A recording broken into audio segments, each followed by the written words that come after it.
అందుకే ఇప్పుడు నేను కొత్తగా ఆలోచించేది మళ్ళీ ఆదాయానికి చిరునామాగా ఆంధ్రప్రదేశ్ ఉండాలని విశాఖపట్నంలో 15 బిలియన్ US డేటా సెంటర్ వస్తా ఉంది.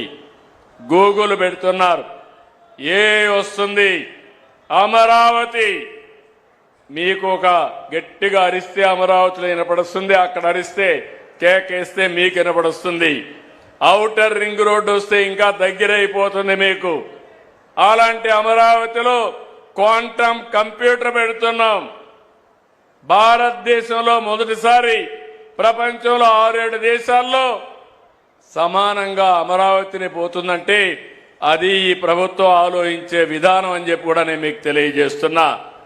నేను మిమ్మల్ని అందరినీ ఒకటే కోరుతున్నాను, దీనివల్ల భారతదేశం బాగుపడుతుంది. ఎవరు మంచి చేశారు, ఎవరు మంచి చేస్తున్నారని కూడా మీ విషయాలు మీకు అర్థం కావాలి.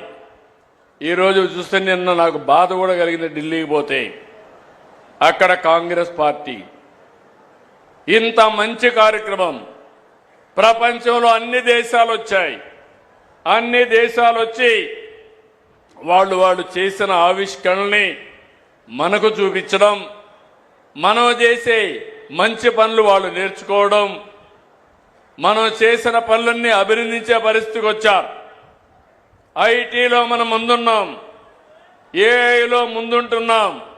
ప్రపంచానికి నాలెడ్జ్ ఎకానమీలో నాయకత్వం ఇచ్చే ఏకైక దేశం భారతదేశం అని చెప్పి మరొకసారి విజ్ఞప్తి చేస్తున్నాను. అలాంటి మంచి కార్యక్రమానికి శ్రీకారం చుడితే కాంగ్రెస్ వాళ్ళైతే బట్టలిప్పేసి తిరుగుతారు. అక్కడ ఏమనాలి నాకైతే అర్థం కాలేదు. చాలా బాధ కలిగింది, ఆవేదన కలిగింది. ప్రపంచంలో 60-70 దేశాలు టెక్నాలజీలో ముందుకు పోతా ఉంటే అలాంటి దాన్ని స్వాగతించాల్సిన వ్యక్తులు, మన యువత ప్రయోజనాలు కాపాడవలసిన పార్టీలు బాధ్యత లేకుండా అర్ధనగ్నంగా వచ్చి ప్రదర్శనలు చేశారంటే దీన్ని చాలా తీవ్రంగా ఖండిస్తున్నా, గర్హిస్తున్నా. మంచిది కాదు, ఇది దేశానికి నష్టం అని చెప్పి కూడా మీకు తెలియజేస్తున్నా.